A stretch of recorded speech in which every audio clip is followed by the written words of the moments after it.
So this lesson is all about the kidney and its involvement in controlling of water and other excretory functions.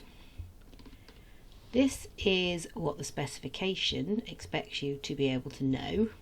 So we're going to first concentrate on that first statement, that you should be able to explain the effect on cells of osmotic changes in body fluids. We're going to talk about how water leaves the body and other excretory roles of the kidney.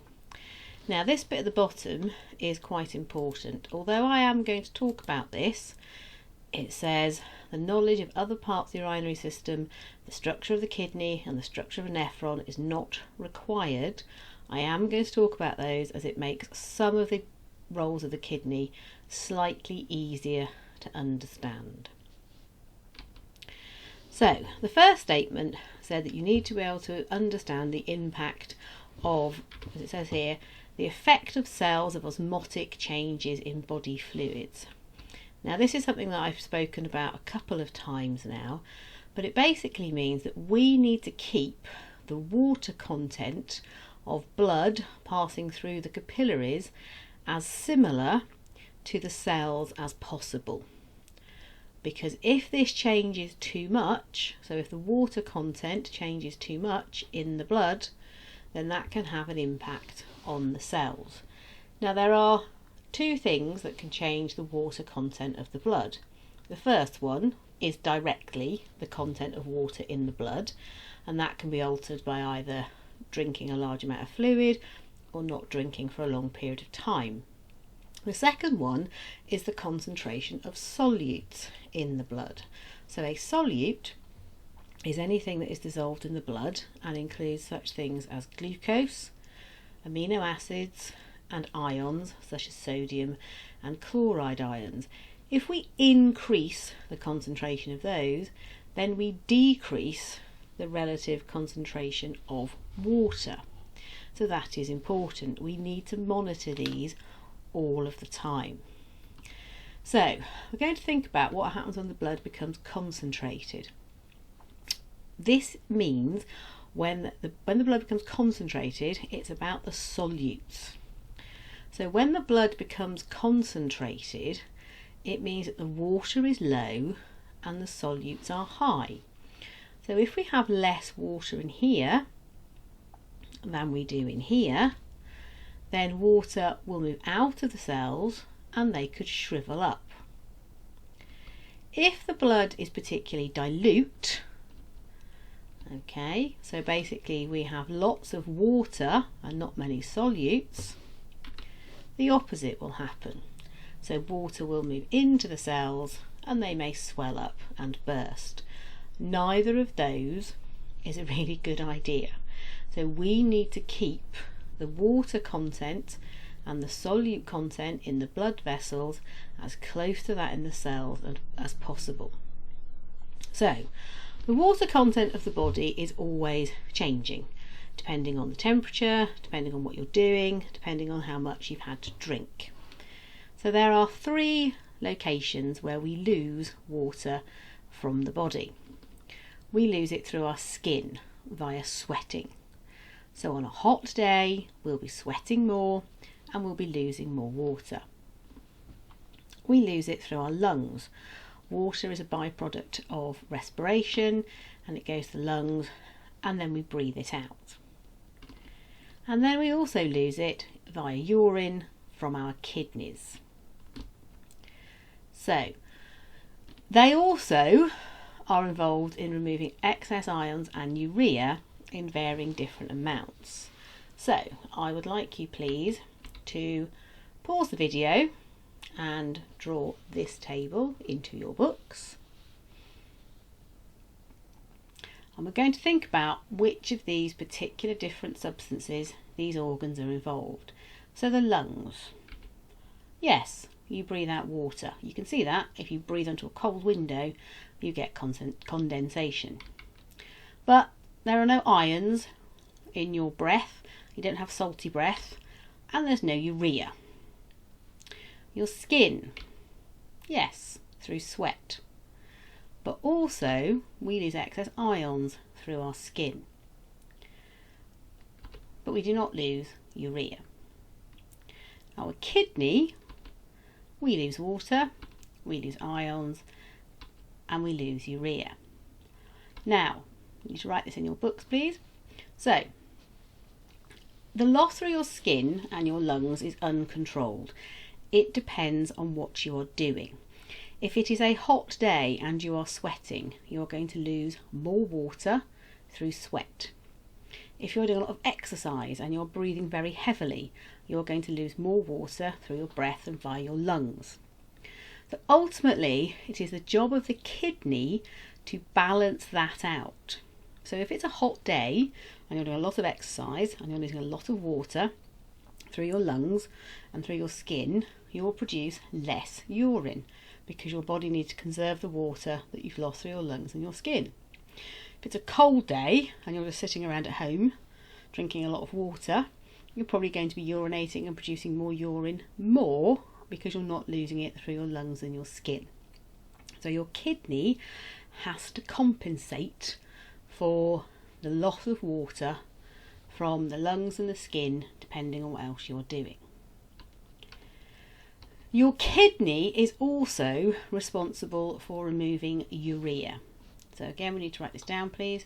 So the kidney is responsible for controlling the loss of water as well as removing excess ions. So that's things like salt and chloride ions and urea. And we're going to have a quick look now at urea. So we have discussed how if you eat large amounts of glucose, your insulin levels rise, your cells take up that glucose and they store it as glycogen.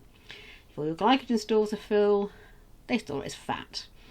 But that is not the case for proteins. If you eat large amount of protein, your body cannot store those excess amino acids. And again, this is key. Okay, so we cannot store those excess proteins. So basically what happens is the amino acids are taken to the liver and they are deaminated. They remove the amino group. Okay, that leaves a very toxic insoluble substance, called ammonia. That is converted into urea, which is slightly less toxic, but still quite toxic, and slightly less soluble. So your liver makes urea from excess proteins. That urea then travels from the liver to the kidney in the blood, where it is then excreted.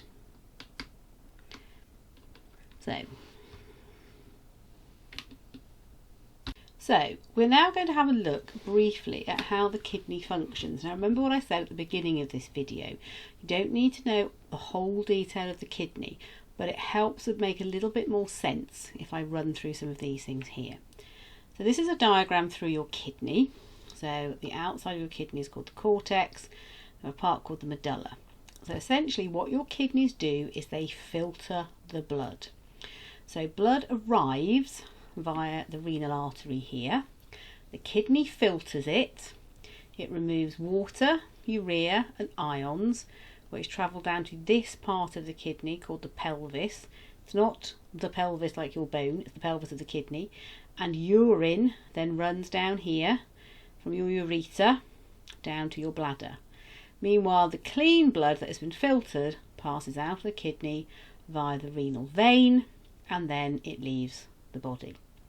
So we're going to have a look at this thing here. Now again, as it says before, you don't need to know the structure of the nephron, but I am going to run through it very briefly.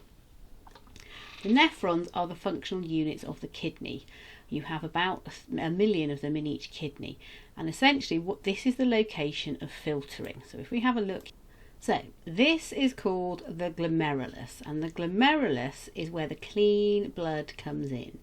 And then what happens is an increase in pressure here filters the blood. So if we have a look here, this is what we mean here. So this is an increase in pressure here, filters molecules into this part of the nephron here. And it filters things based on size. So your red blood cells, your white blood cells, and your platelets and some protein molecules, they stay in the blood. They are too large to pass into the filtrate. Into this filtrate passes urea, water, ions, glucose, and some small amino acids. Now you want to get rid of the glucose, you want to get rid of the urea and the water and some of the ions. So what then happens is that as the filtrate passes through this tube here, all the good things get reabsorbed, particularly here. Now all of the glucose that is filtered here gets reabsorbed back into the blood, and that is really important. There is no glucose present in urine. So again, this is a slightly different version, but just showing us the same sort of thing. So again, this is our area of the kidney. We've got clean blood coming in, filtration happening, blood leaving. And again, this is our nephron. Okay, so if we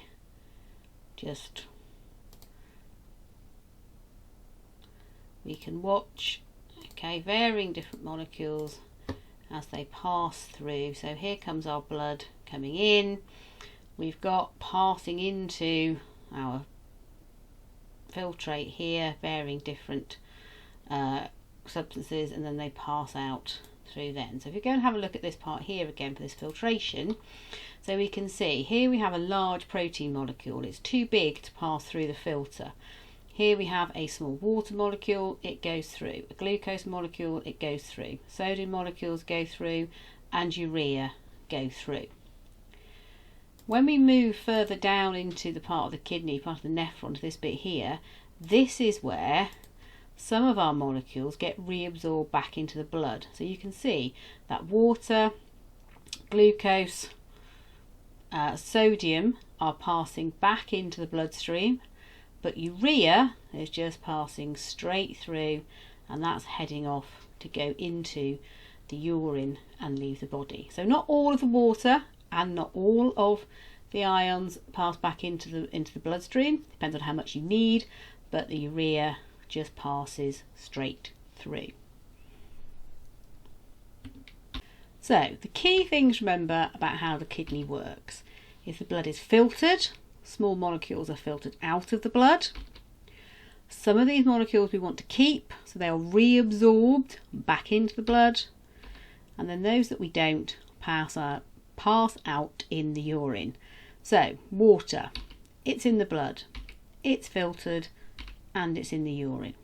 Urea, it's in the blood, it's filtered, it's in the urine. Ions, they're in the blood, they are filtered, and yes, they are in the urine. So that's essentially what urine is. It's ions, urea, and water. Glucose, that's in the blood, it's filtered, but it is not in the urine. Proteins, they're in the blood, they are too large to be filtered, so they are certainly not found in the urine. Now if you find glucose in the urine or proteins in the urine, it's an indication that something is wrong with your kidneys. So what do we find in the urine? Please write this down. Ions and water as they're filtered, but some is reabsorbed. Urea as it's filtered but not reabsorbed. No glucose as it's filtered but all of it is reabsorbed. No protein as it's too large to be filtered. So now we're going to have a look at some exam questions and see if we can work out how to answer questions on this topic. So it's important to maintain water balance in the body. The graphs below show how much water a person gained and lost by different methods in one day. So we've got food, drink and metabolism, so that's how much they gained and how much they lost. So the question asks you, when water is balanced, the volume of water taken in by the body is equal to the volume of water lost from the body. Calculate the volume of water the person lost in one day in faeces. Use information from the graphs above. So your first role would to be add up the total amount of water they've lost, then add up the total amount of water they gained, either way, and then work out how much was lost in the faeces. So you can see we gained 1500 from drinking, 500 from food, 400 from your metabolism, so that gives us a total, I believe, of 2,400. We lost 1,500, 400, and by the look of it, 380. Please always remember to be careful when we're reading our scales. So if we just calculate those, okay, the difference is 120 was lost in the faeces. Okay. Graph above shows that one method of gaining water is by metabolism. Which metabolic process produces water? So breakdown of protein to amino acids, changing glycogen into glucose, digestion of fat, respiration of glucose. If you remember that equation, you'll know the answer is respiration of glucose. The next day, the person ran a 10-kilometre race. The volume of water from the body to the skin and by breathing increased. Explain why more water was lost through the skin during this race. And again, we have to start making links to other areas of specification. What were we looking at recently? There is going to be more sweating.